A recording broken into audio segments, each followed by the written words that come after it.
Hi everyone, this is Keith Stone with the Center for Hellenic Studies, here for another installment of our online open house with the Kosmos Society. And joining us today is Dr. Ryan Platte. Thanks for joining us. Thank you for having me. And a number of our community members who are currently muted, but will speak up when the time comes. If I could just give a brief introduction to our guest, I will say that Dr. Platte is Associate Professor of Instruction in Classics and Director of Greek Instruction at Northwestern University. He earned his PhD from the University of Washington with a dissertation titled Horses and Horsemanship in the Oral Poetry of Greece and the Indo-European World. His interests include concern the history of language and poetic technique in Greek literature, while his research focuses principally on the Homeric corpus. His work privileges a linguistic approach to literary material and draws from the field of comparative Indo-European poetics. He has published on Greek lyric poetry and on epic, and has a book forthcoming, which I think is his dissertation, forthcoming on Indo-European influences on the treatment of horses and horsemanship in Homer, Equine Poetics, which will be published in July 2017 through Harvard University Press. Is that right? Did I get that right? That's your dissertation? Yeah, it's significantly developed, but it grew out of my dissertation. Yes, absolutely. Right. Great. I'd like to start off by asking you a more personal question. How did you get into classics or Homer or horses in particular? Sure. The question of how I got into classics is sort of a fun one. When I was in high school, I don't know why I really wanted to study Latin. But Latin wasn't taught at my high school, and I had an English teacher who had done an awful lot of Latin and knew that I wanted to study it, and he made me his TA for a class that ended up not really being a class where I TA'd anything. He just taught me Latin one-on-one out of the kindness of his heart, and that's when I started, and I just fell in love with the language. And as soon as I went to college, I added Greek, essentially because I love Latin so much. And I wanted to study poetry, thinking that I was actually going to study English poetry. But I just love Latin and Greek so much that I never, ever stopped. And I started adding linguistics and all sorts of things, and eventually found myself here. That's great. That's an inspiring story. Yeah. Those of us who are teachers especially. It is, yeah. I try to remember that when I'm teaching my own students, and how much that mattered and what it did for the direction that I went into. Mm-hmm. And how about, in terms of direction, how about the horses? Where do they come in? Yeah, so the horses come in essentially because they're really interesting, and they're everywhere. You can hardly read a Greek work that doesn't, especially a poetic work that doesn't have horses somewhere. But they're easy to ignore. They're easy to skip over. But they are everywhere. And if you study them, I think that they provide inroads into not only horses themselves, but into lots and lots and lots of other subjects in Greek literature. They're especially attractive to me because, as you said, I am a classicist and my work is all on classical literature, but I have training and interest in Sanskrit and in Indian literature and in Indo-European studies in general. And an awful lot of really good work has been done on horses poetically and archaeologically in related cultures and in prehistory, which seemed to me needed to be brought to the study of horses in Homer, that there were some really interesting things that could be done when you thought about Homer with that stuff in mind. So that's what this is about. It is a work of classical scholarship. It's not meant to be a contribution to Indo-European studies per se, or to historical linguistics per se, but it's an exploration of what we can see in horses and horsemanship in Greek literature with an eye to the things that have been done in those fields. Mm-hmm. Right, exactly.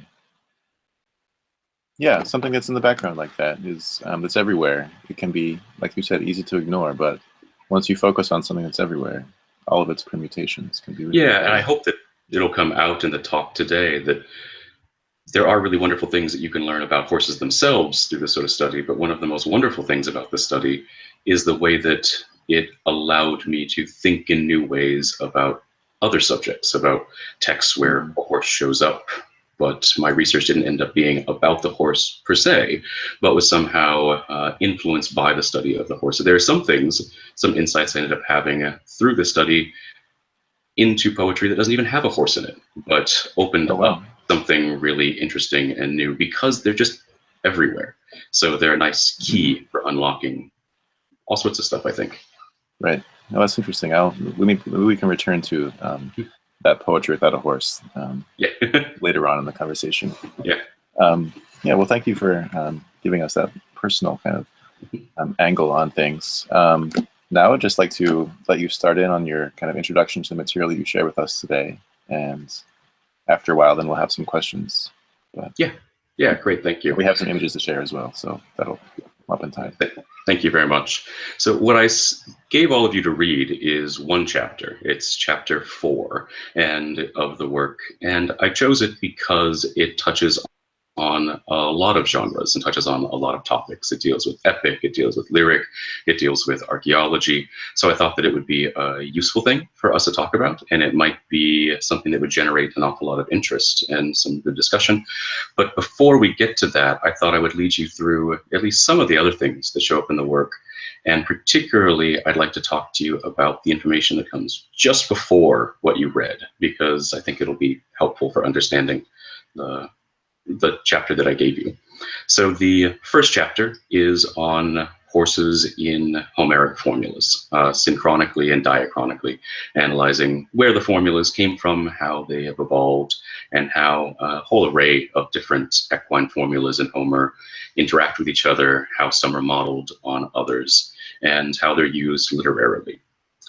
The upshot of that ended up being an analysis of the epithet for Hades, Glutopoulos, of famous foals, which I think ended up yielding some interesting results. The second and third chapter shift to talking about horses and their symbolism and the way that they function as symbols of humans. The second chapter is about that phenomenon in epic, and the third is that phenomenon in lyric, primarily. And it's at the end of that chapter that I talk about charioteering for the first time. And I thought that I would say some things about what I think about charioteering, because chapter 4 that you read is a big exploration of a certain facet of charioteering. So in that chapter 3, where I talk about horses as symbols of humans, one of the things that I found interesting was that men and women are both compared to horses. Men can be compared to horses and to charioteers, but poets in particular seem to only be applied to be compared to charioteers. And you can see this in the famous figure, the metapoetic charioteer, charioteer who stands in for the poet. This is especially common in Pindar, where it shows up an awful lot, but it shows up in plenty of other places as well. And it's a relatively well-studied phenomenon. The thing that's particularly interesting about it is that a very similar figure shows up in related Indo-European poetry, particularly in Indian and Iranian poetry. But it doesn't show up in exactly the same way. In Iranian poetry, for example, the poet is often imagined in a chariot race rather than fighting. The thing that, and in Indian poetry, this is absolutely everywhere. There's a million examples of it. The things that I talk about primarily come from very early Indian poetry from the Rig Veda, but also in the Mahabharata, which people are probably more familiar with.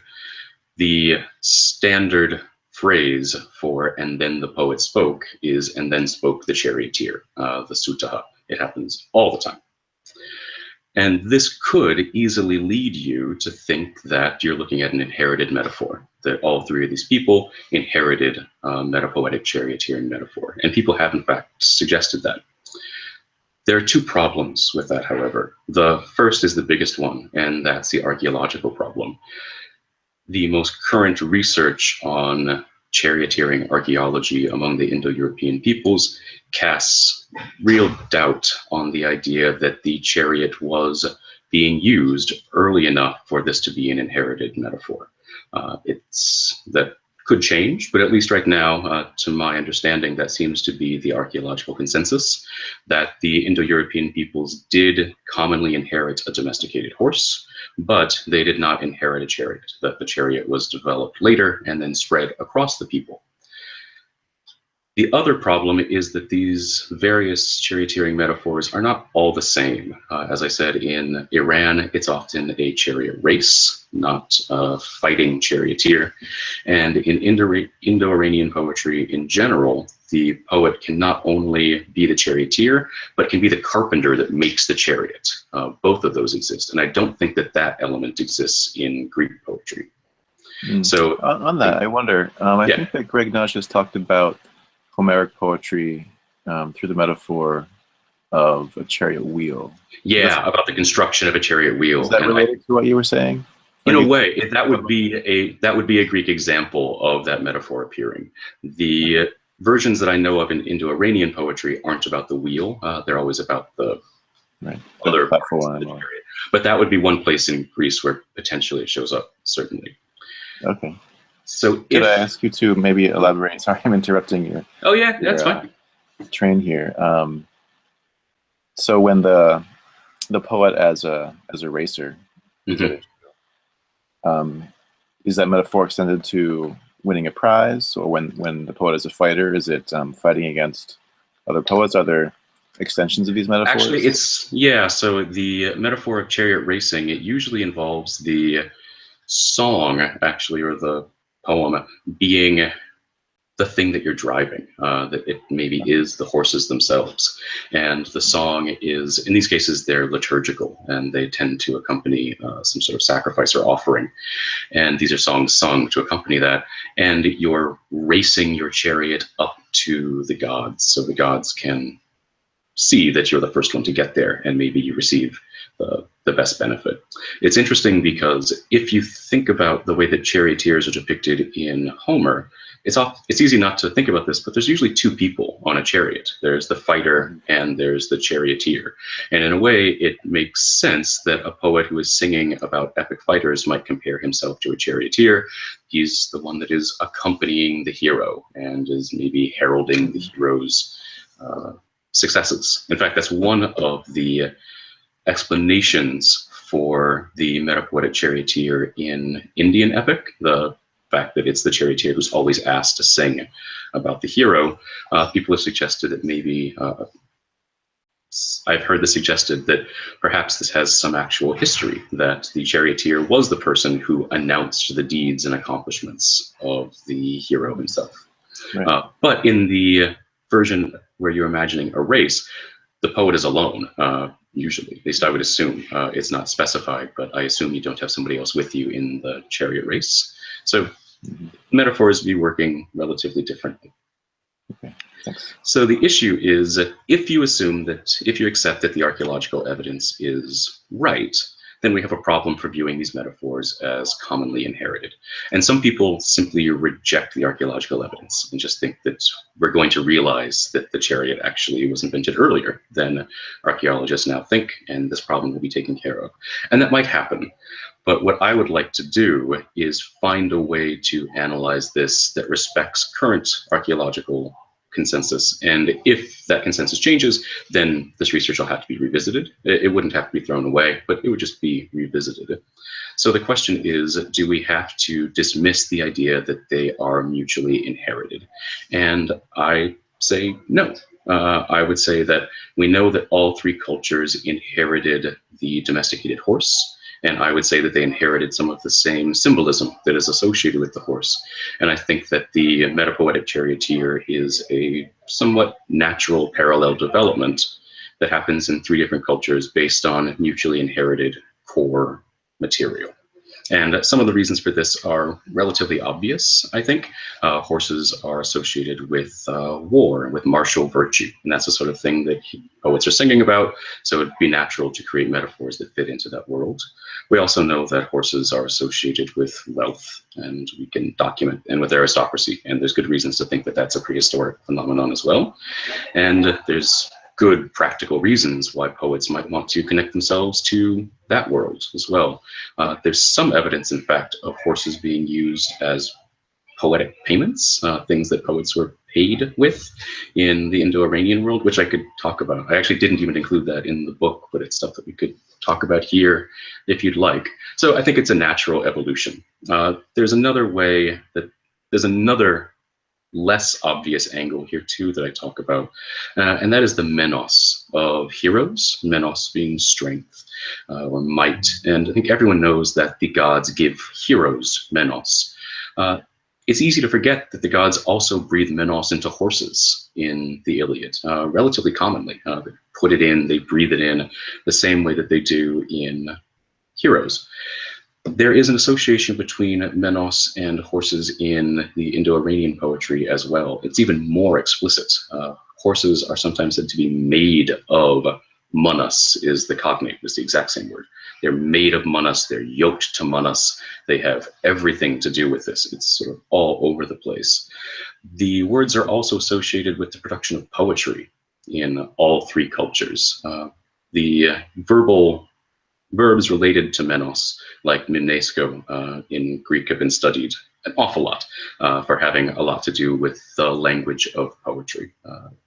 And in the Indo-Iranian world, this is true as well. Poems are sometimes the result of manas. It's absolutely explicit and all over the place. So we have some idea that has to do with heroes, horses, and poets that exists in all three cultures. And I think it's very unlikely that that entire nexus of symbols was independently created in all three places. So I assume that all three cultures inherited a symbolic network that already linked these three things together. And I don't think it's terribly unusual that once chariots enter into all three cultures, a metaphor would exist that unites all three of them, that unites poetry, that unites horses, and puts the poet controlling these horses that sometimes function as poems themselves. So the upshot of this is that chariots don't have to be inherited for them to be related. And I use a sort of funny metaphor to explain this sometimes from linguistics itself. A lot of the modern Indo-European languages have a periphrastic perfect. That is a perfect where you use the verb to have plus a perfect passive participle, like I have bought. This is really common in the Indo-European world, but it cannot be traced to the parent language at all. It just wasn't there, but evolved in parallel ways in multiple daughter languages because they inherited the same stuff. And that's essentially the basic model I'm using for understanding parallel developments in related poetries. So that's the basic methodology that I articulate vis-a-vis chariots. And then chapter 4 is the chapter that I gave you. It's a bigger test case of that basic theory. And what I work on there is chariot mythologies, not necessarily the poetic charioteer, but mythology that involves chariots, and specifically those that involve chariot races. There are a couple of chariot races in India and in Greece that look really, really similar. The two that I talk about are the contest for Hippodamia, where Pelops shows up and competes against a bunch of men, and the winner is the one who gets to marry Hippodamia. And there's a story in India of the Ashwins who show up and compete with a bunch of other people. The Ashwins are actually, their name means horsemen, and they compete with a bunch of people, and the winner gets to marry Surya. These look relatively similar, and it would be easy to assume that we have some sort of inherited myth type. But if you accept the archaeological evidence I just talked about, that becomes hard to hold on to. So what I argue there is that what we have actually is two different things that were mutually inherited that come together to create these mythologies. One is the symbology of the horse, and the other is the structure of the marriage contest myth, which I assume to be independent, but I assume them both to be inherited. And I think it's totally natural, if you have cultures that are inheriting both of those things, that a chariot race version of the marriage contest myth could evolve. So I know that you all read this, or at least I provided it for you to read, but I don't know if everybody got to it, and people who are watching this online couldn't read it.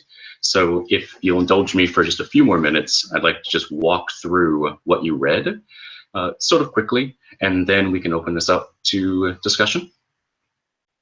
So what I look at primarily is actually Olympian 1 from Pindar. And in this story, Oenomaus is hosting a chariot contest. Lots of men come, maybe up to 17, and compete to win his daughter Hippodamia. The ones who lose are killed. Then Pelops asks Poseidon for help. Poseidon gives him flying horses and a chariot, and he competes and he wins. That's a story in Pindar. Most other versions of this, however, include another element, that is cheating. The linchpins of the other chariot are removed, or they are replaced with wax. So what I need to show, I think, is that this is an inherited motif. And I do that by looking at a slew of other marriage myths, marriage contest myths, particularly in India. And if you wouldn't mind pulling up the first table, I'll just walk through these stories really quickly. All right. So this is a table of 1, 2, 3, 4, 5 different marriage myths. I'm going to leave out Penelope for the moment because that one's more complicated. The story of Draupadi comes from the Mahabharata. It involves a group of men who are exiles, and they are dressed as wandering priests who are begging for alms. And so they are begging for alms. They come to a place where there's a contest for a girl named Draupadi. And the girl's father knows that they are in the audience and knows that one of them is a famed archer. So he creates an archery-based contest, and then he wins. Arjuna wins and gets to marry her. The next story that I give you is from the Ramayana, and this is the story of Rama, who comes to compete for the hand of Sita. And in this case, there is a bow contest, which looks a lot like the bow contest in the Odyssey. A big giant bow is brought out that nobody can string, and he's the only person who can string it. He doesn't actually shoot it, he just bends it so far down that he could string it, and then bends it even further and it snaps, and he ends up being able to marry her. The next two come from a single story in the Mahabharata. This is a story of Nala and Damayanti, which has the distinction of being the first bit of Sanskrit ever translated into a European language. It was translated into Latin. There are 2 stories of bridal competitions in this one small story. This couple, Nala and Damayanti, toward the end of their marriage are separated because Nala is cursed and he is made deformed and he is made very small.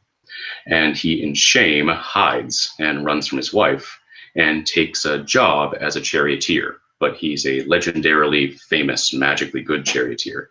And his wife announces a contest for her remarriage, and she announces it for the very next day. And only one person can actually get there in time. And Nala actually shows up in his disfigured shape, but in so doing, he reveals who he is, and they're remarried.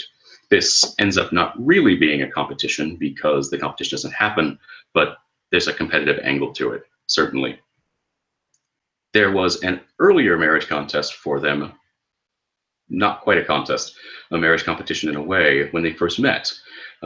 Nala and Damayanti had not met yet, but Damayanti knew about Nala and wanted to marry him. And she was going to choose him regardless of who came to the choosing ceremony. But the gods who knew about this and wanted to marry her showed up disguised as Nala. And she couldn't choose, she couldn't tell which one was which. Eventually they simply relent and she gets to marry him. So if you switch to the next slide, this organizes all of these into a chart of narratological elements. So just to walk through this, these tend to feature 4 different elements. There is a heroic contest for the bride, a difficult feat sometimes. There tends to be some sort of special equipment. There is often disguise, not in every case, but often, and there's generally a rigging of the contest. Now it's important to note that this doesn't appear, not every single one of these elements appears every time.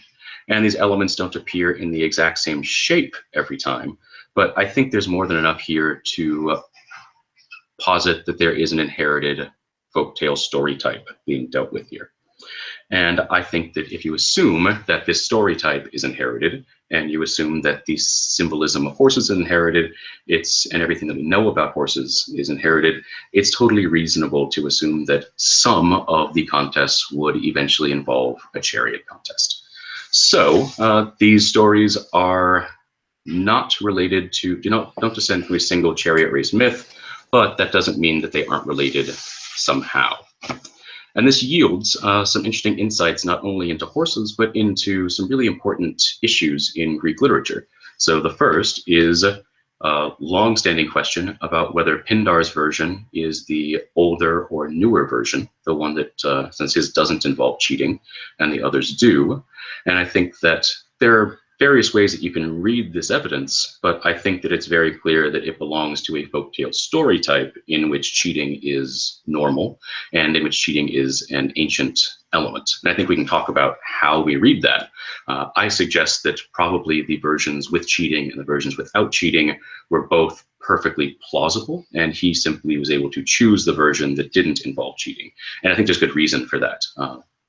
The second is an even bigger issue, and that is the motivations of Penelope in the Odyssey. People have forever been asking about whether or not she knew that she was talking to Odysseus when she was interviewing him, whether she knew that she was talking to Odysseus when she chose the bow contest. And again, you can read this evidence in different ways, but I think there's good reason to assume that that story belongs to a story type in which cheating was at one point, or rigging was a common element. That doesn't necessarily mean you have to assume that Penelope knew, but I think that it's evidence that should be included in the analysis, and we can certainly talk about that. So, to sum up, why is this useful? It seems in a way like I've argued that the charioteering and the horses aren't that important in understanding this nexus of myths. But this shows the point that I was trying to get to at the very beginning, that by studying horses, because they appear everywhere, you not only learn some things about horses, but sometimes I've gotten insights and some new information for other issues, some of which are really important, including things like what's going on in Olympian 1 and what is the psychological motivation of Penelope.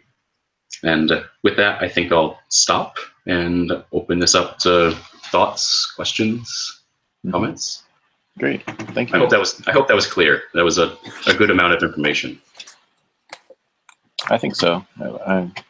It was very clear to me, and I thought easy to follow. Oh yes, let me switch away from the chart here. Oh, yeah. And hope that we can see you again. Can everyone see Ryan again? Oh, no, that's a problem. Yes. How about now? Yes. Okay, good. Like I said, I'm still getting used to Hangouts. Any questions from you all? And anyone who's watching online live can type into the chat, I think.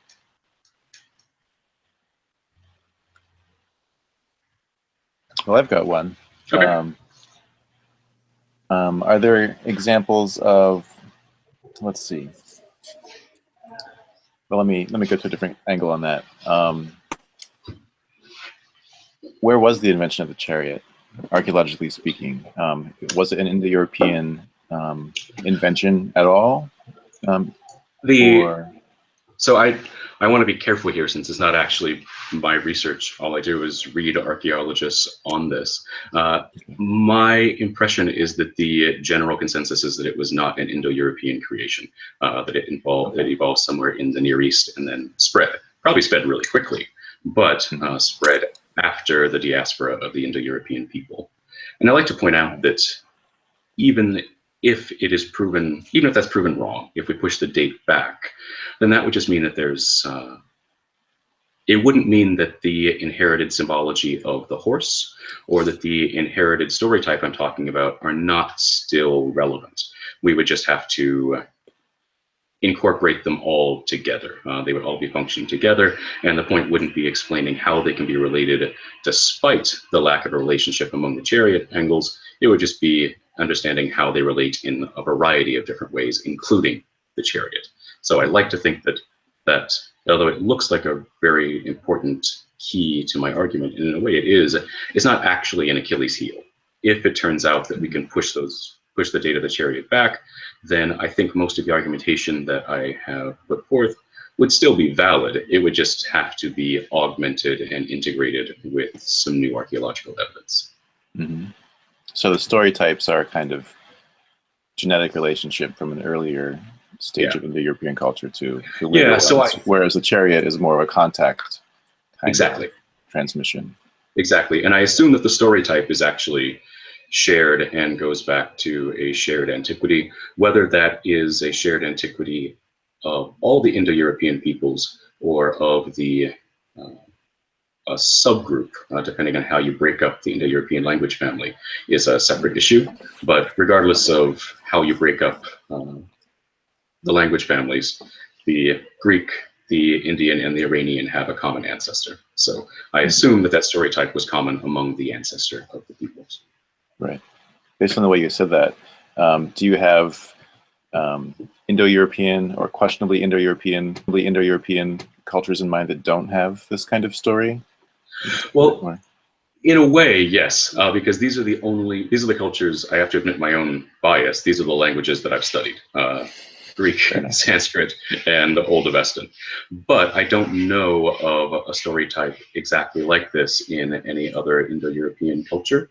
However, if you read the chapter, there is some information in there about research into considerably later European stories involving tournaments where men come and compete in a tournament. These are medieval and Renaissance stories.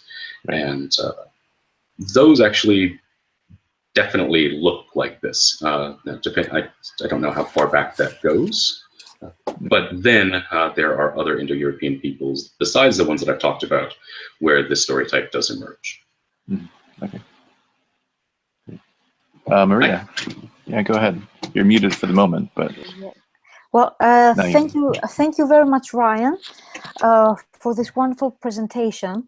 I'm really interested in what you say on page 107 of chapter 4. Okay. The thing is, if I got you right, so I'll try to interpret you first, and then you may answer my question. You are saying, and I quote, that ultimately the relationship of Pindar's account of the race to later versions proves less important than the relationship of these two versions to the white range, etc.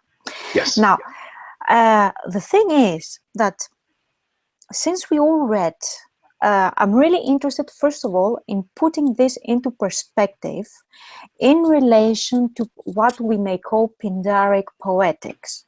Okay. And in this perspective, I would like to introduce to our discussion this point that I'm about to make. Pindar in Olympian 1 mentions also a version of Pelops' shoulder. Yes. Which in a way he later rejects. So in a way he establishes, early on what truth and myth is, or what aletheia and pseudos is. So my question is, does it really have to do with whether Pindar has chosen an earlier version? I mean, I think that Pindar is not interested in an older version of the myth as being real or true. Yeah. Oh, absolutely.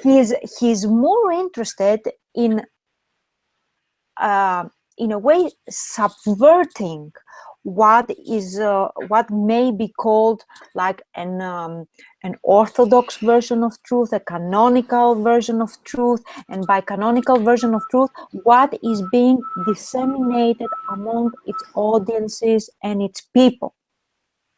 So instead of speaking, which is okay, which is a very good starting point. So instead of speaking about, yes, the poet chooses an earlier version of the myth, would it be more, let's say, better to speak about what really the poet is interested in, is using, molding the myths in such a way so they fit to what they present as being true in order to make their point.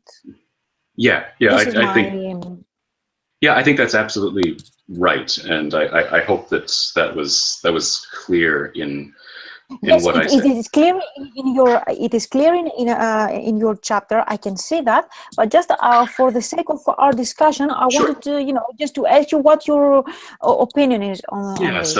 So my thought is that I agree. It's not terribly important to me which version is older. What is interesting to me is that he has the ability to choose one version or another, or even to innovate. If you think that his version hadn't existed before he created it, he still is creating a version based on an inherited model and altering an inherited element in a way that that you're allowed to change things. You can see across these stories that elements sometimes appear or disappear. So then the next question is why? Why would he choose this particular version? And I have some ideas myself. I'd be really interested in hearing other people's, but you're right that this is actually a work that begins with him citing an established paradigmatic version of a myth and then rejecting it. Right? He says that that Philip's shoulder was not eaten, that there's no cannibalism in the story, and that's not the only. That's the only place. That's one of the. It's not the only place where he differs from canonical stories. There are a couple other places, and he talks about charis affecting what people believe, that the story is attractive and beautiful, and people like it, so people retell it. And he argues that it didn't happen. And even though he doesn't say, when he's talking about the murderous and the cheating element, he doesn't say, other people believe that there's cheating and I'm rejecting it. It's perfectly reasonable to see a connection between these different the places where his version differs. In at least two places, he is getting rid of a shameful element of the story. He's getting rid of cannibalism in one place. He is getting rid of cheating in another. And then why? Yeah, and this what in what you just wonderfully said, it actually applies to your argument about the poet being the charioteer of his own song, because in a way he is the one who steers, after all, despite all the versions that lie in his disposal. He is about to steer the hymn or the epination to where he wants to people to present with. Exactly. And I didn't talk about it at length in this chapter, but it shows up in the earlier chapter. This hymn actually ends with an example of the metapoetic charioteer, where he compares himself to a poet steering his poem chariot. Yeah, absolutely. And I think there's one of the other changes that happens. Go ahead. Sorry. Perhaps on a very prosaic note, I was thinking about why he might not have included cheating in a hymn that is celebrating a victory. It might rather taint the victor. Well, maybe he cheated too. Exactly. Yeah, and he talks about Hieron being a horse-loving guy and from a horse-loving place, and he's the story of Pelops winning in a chariot race clearly is meant to redound to the victory of Hieron in chariot racing. So there's obvious reason why, if you could possibly not talk about cheating in this, you wouldn't want to talk about cheating. Yeah. It also occurs to me that there's one of the other mythical variants that shows up in here, if that's the right word to use, is in the punishment of Tantalus. So usually Tantalus is punished by being forced to look at food and look at water that he can't get to. And here that doesn't happen. Here he has a big rock hanging over his head. And it occurs to me that once you have gotten rid of the cannibalism, so if you assume that the punishment via food has something to do with the crime, had something to do with cannibalism, it has something to do with eating, it makes sense that these two changes might go together. When you get rid of cannibalism as the cause for punishment, then maybe you need maybe that food-based punishment doesn't actually make sense anymore. So in a way, all the various, again, I don't necessarily want to call them changes, but maybe choices. All of the mythical choices he makes can actually be seen united together as part of a common definition program. Thank you very much. I think it's thank you for the discussion. I think it really brings many new perspectives into Pindaric poetics, because this is what I work on and what I'm really interested in. Thank you Great, very much. thank you. I'm glad that you liked it. And thank you for your question. Yeah, hi. Jack, go ahead. Hi, Brian. I'm Jack Hi. Vaughn in Houston, and I'm really excited to read your book. What I've seen so far is fantastic, and I'm sort of an old time horse lover myself. We had horses growing up, and my daughter has a horse. Great. I took the horse course in Coursera. And Professor Mortensen said, well, you know, I have nothing against dogs, but, you know, historically, the horse has been man's best friend. Yeah. Yeah, I think that's absolutely true from the perspective of Greek poetry, certainly. There's a way that horses are like humans, overlap with humans, and can function symbolically as humans, both in terms of martial prowess. You know, they are dressed up on the battlefield like humans. They wear sort of armor, and humans wear sort of horse costume. You can see them sort of relating to each other. In a way, well, they are dogs don't. Yeah, I mean, you know, we horsemen and our horses are, you know, we're like extensions of each other. That's exactly what I say about the way that horses are treated in the Iliad, and I think in other related cultures. I talk at one point about species boundary, where horses are somehow on one side of a species boundary with humans, where other animals aren't. They share similarities with humans that other animals just never do. Part of it is physical. I think there's often a focus on horses' hair and the way horse hair looks and the way that it moves. There's a funny way in which the distribution of hair vis-a-vis the mane on a horse is actually like the distribution of hair on a human, in sort of a physical way in which they can resemble each other. But of course, there's much more to it than that. There's a great bit in the Iliad when Hector comes home with his horses and Andromache gives his horses wine to drink, just like you would give to a hero when they come home. And that just nails the way that horses and humans function together and are sort of closer to each other than they are to other animals. Yeah, and that fits with the Pelops story. You know, I've had an interest in Latin poetry too, and this conversation reminds me of Propertius, in which he talks about Pelops, and he's sort of on the same page with Pindar. You know, he doesn't find it necessary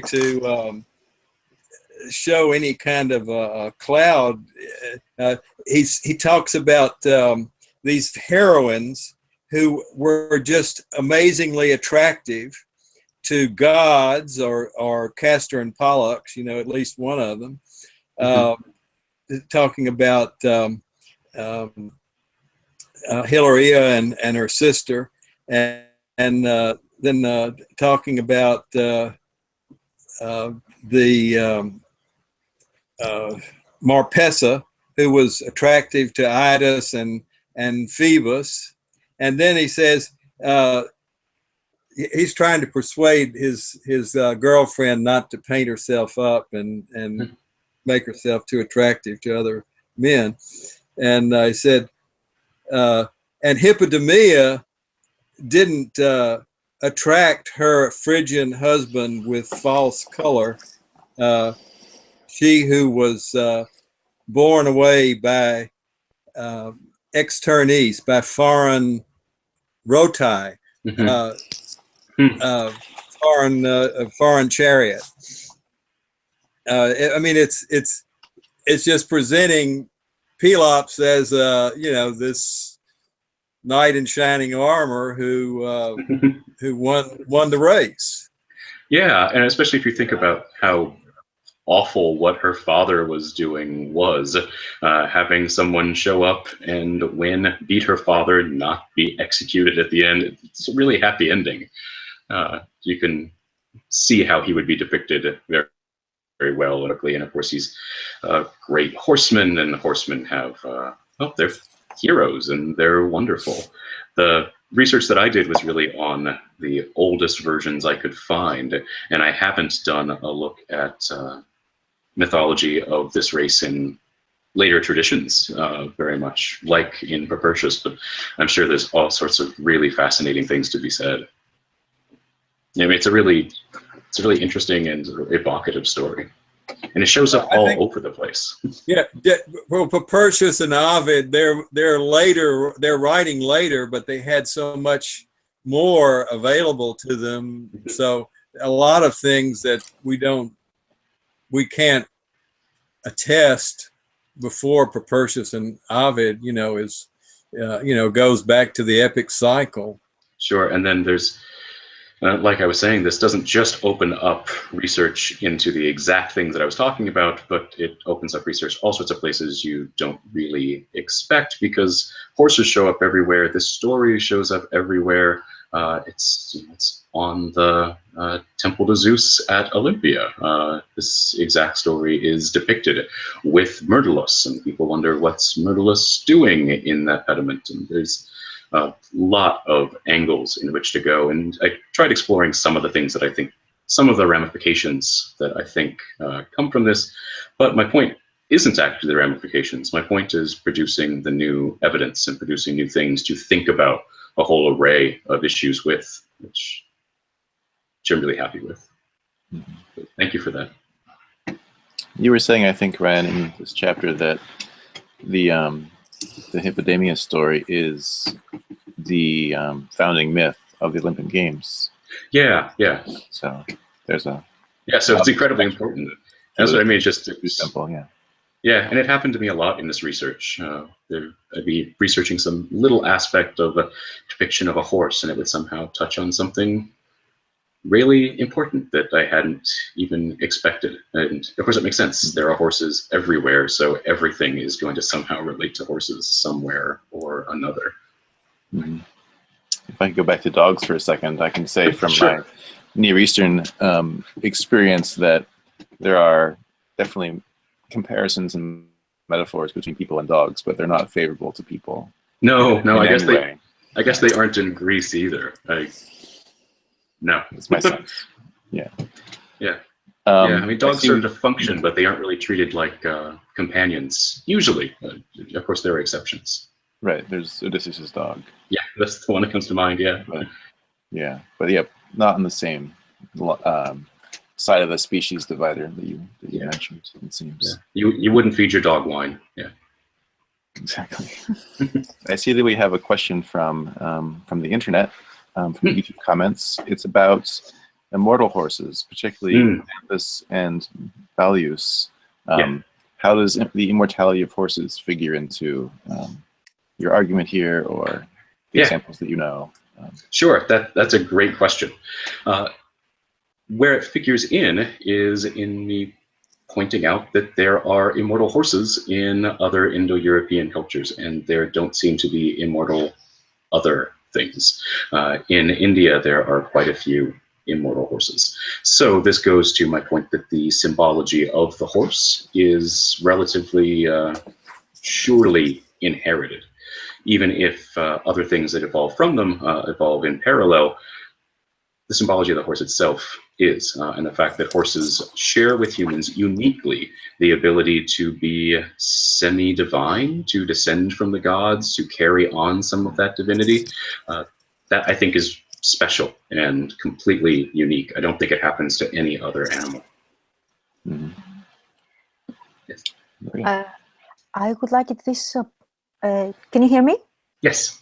I think what Ryan said is really very, very unique and wonderful in many ways, and it really also is supported in terms of reception by a wonderful poem by the well-known Greek poet C.P. Cavafy, where he wrote a poem about the horses of Achilles. If you read Achilles, the translation by Edmund Keeley in English, you will see how the poet captures this immortal nature of the horses and how these horses, in a way, react to Patroclus's death. Yeah.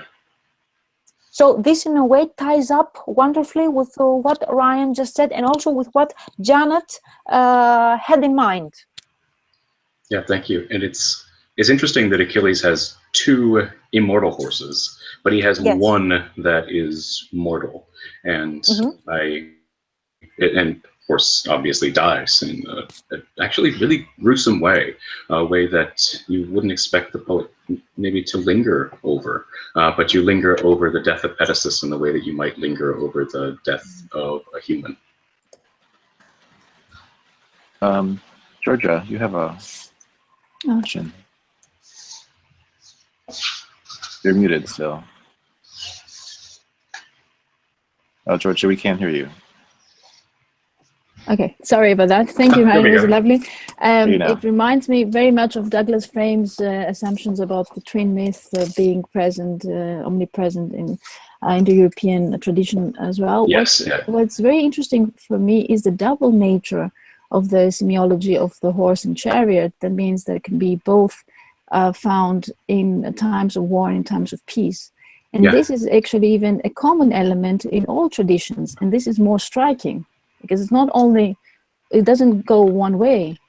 So this is, for me, interesting. And going back to, let's say, the variables of the constant lineage of mythological tradition, let's say, the way Aristotle interprets it. So in the myth, you can do some things, but some areas you don't touch. There's some red line you cannot cross. What would be for you the red line you cannot cross in this chariot? Well, I guess I don't know that I'm comfortable saying what you absolutely can't cross, but I'm more comfortable saying some things that you can change. Some things that you have to have, or some things that are given to you as stock elements. And it seems to me that the audience, so let me sort of think about this in terms of oral poetics and in terms of oral composition. I think that these elements serve the function, they serve multiple functions, but one of them is mnemonic. They help you remember how the story goes. They help you remember how whole slews of story go. You know, dozens of myths that involve these same elements. And the audience does too. The audience knows roughly how things are going to go because they're familiar, maybe not only with that myth, but with dozens of others. And I presume that the things that you can't change so many things that you create a type of myth. I think it has to conform in some ways to the expectations of the myth. The other things you can't change are probably more independent, depending on local versions and flavors and feelings about elements of the story. I don't know that there would be a single rule I could articulate, but I think that we should probably think about these things not only politically and artistically, that there are things you want to communicate to a particular audience, but we should think about them mnemonically, that these things function as cornerstones of a story that help orient the audience and help the poet themselves. Now, Pindar was presumably writing, composing with the aid of writing, but that's not the way it had always been. And presumably these things need to be understood, at least diachronically, in terms of oral performance, as well as synchronically in a more complicated way in the written period. That was a little bit of a dodge. But yeah, but I guess common heritage changes with authorship anyway. So in times of writing, had another course. Yeah, thank you. Yeah, thank you very much. Jack, go ahead. I have to admit that, you know, previously thinking about Balios and Xanthus, you know, I remember, you know, they're crying after Patroclus was killed. But your presentation reminds me that, you know, when they were being suited up, you know, that they are, you know, are really impressive. I mean, that's a really impressive preparation for Patroclus's Aristeia. Yeah, absolutely. I suppose it's comparable to the dressing out of the warriors before they go out to fight. Poetry treats horses and humans, in at least epic poetry, in much the same way. In fact, if you think about the catalog of ships and go back to the line when the poet describes what he's going to tell, he doesn't just say that he's going to describe who the best fighters were, but he says he's going to describe who the best fighters and the best horses were who came to Troy. There's so many ways in which whatever you see happening to heroes also happens to horses. It's easy to forget about it because the horses are somehow less prominent. They certainly have their own names, but they're not given quite the same individualized identities, except maybe for Pedasus. But the treatment is incredibly parallel. I'm always struck by the fact that the gods breathe menos into both heroes and into horses. And when we talk about the beginning of Aristeias, that's exactly the sort of place where a god would give a hero strength. And it's the same place where they can give a horse strength. And I don't think that it happens to any other animal. Of course, it doesn't make so much sense for other animals. But, what do you make of the horses of Rhesus that they capture in book 10, but don't seem to become big players as it seems like they could be? You know, I honestly don't know. I'd have to go and look at that again. When I think about book 10 and horses, what I think about is the Trojan who was captured, and he is taunted, being told, you thought that you would get the horses of Achilles, but nobody could drive the horses of Achilles but Achilles, so your entire mission was silly. And what that reminds me of is the way that horses not only are like humans, but epic horses are like their epic humans in multiple places. Nestor is old and slow, and his horses are slow. And Achilles is, this may be pushing it a little bit, but he's half human, half divine, and that is the essence of some of his drama. And his chariot team is half human, half divine. And those horses that he commands are horses that are so strong that they are matched only by his own strength. Nobody else could work his horses. Over and over again, the horses are not just like humans, but like their own individual humans. They're really reflections of them. Wow. They have that added ability to speak and be able to know the future as well. Yeah. Although they can't say it all, and that they really do, as sort of cross that boundary, don't they? Yeah, yeah, absolutely. I have a sort of reverse example that I wonder if you could try to fit into your grid, and at least a kind of a playful way to see how it fits. I'm thinking of the choice of Paris between the three goddesses. Doesn't involve horses at all, but involves a couple of the elements, I think. Can you just think out loud about how that story? So what elements are you thinking from this show? So it's a choosing. It is a situation. It is a choosing. Not a ceremony necessary. Yeah, although there would be the man choosing rather than the woman. And the man, the woman. Yeah, that's a big difference. They're choosing to be, or vying to be chosen. Is the contest rigged? Kind of. I suppose it is. It's one of the goddesses knows what will appeal to Paris the most. Yeah, yeah, that's interesting. I never thought about that.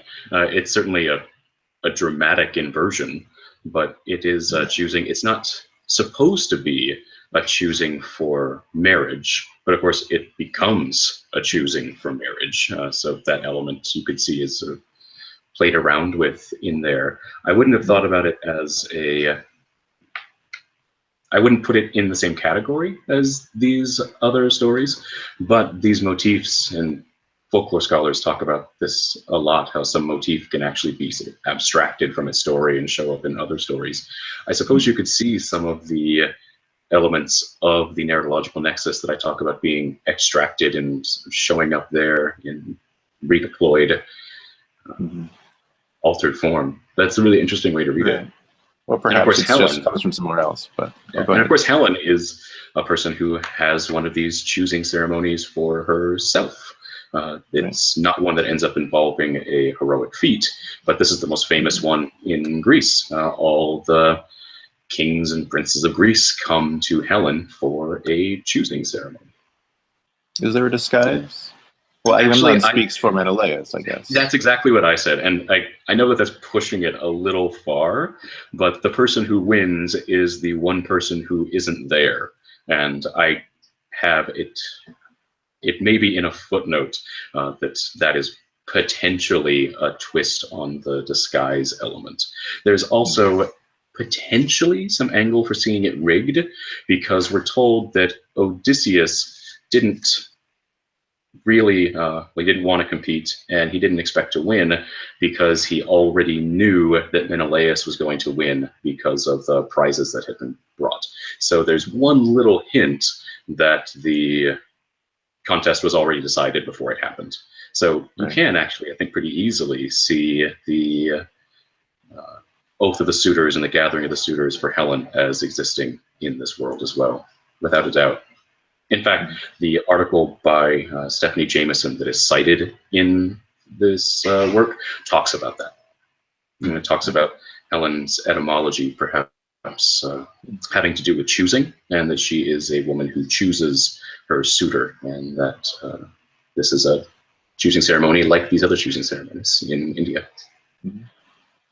That reminds me to say that there is on Classical Inquiries, the CHS's research blog, a post about the etymology of Helen, the various possible etymologies of Helen, and it takes a kind of multiform view of possible etymologies to go along kind of with this multiform view of the origins of myths. Or the there's a lot of them, and it's so interesting. And then there's also a question of, if we can figure out the etymology of Helen, absolutely. How determinative is that of the way that we have to read Helen? That's the sort of counter argument to all of the work that we've been putting into figuring out what Helen means. Lowell Edmonds' new book has a whole bit on how, even if we can figure it out, it doesn't have to determine how we understand Helen. Right. But some of the potential etymologies that have been suggested are really interesting, and you really want to use them. Right. Yeah, and if they work on any level, people do use them to give meaning to stories. Yeah. Well, if I'm allowed just one last comment, because it's on the end of the tongue. The end of my tongue is, if she chose her suitor, then she chose the one who would come after her when things went wrong. So I'm not sure about that. So after all, she chose the brother of the Greek generals. So in a way, I don't know how psychoanalytical can we be about that. Sure. Okay. Yeah, thank you. Well, if I may, well, if the fix was in, all of these suitors were stuck into the Trojan War was fought as a result of a fraud. Theoretically, I suppose. If you assume that these things are rigged, then there's an awful lot of suitors being tricked in a lot of these stories. Well, thank you. That is about the end of our time. So, all right, well, thank you all very much. Thank you all. This has been really fun. Thank you for coming, and thank you for reading the work. Yeah, it was great. Thanks so much. And we have some internet comments saying thank you so much as well. So thank you too. all right, signing off for now. Right. Have a nice day.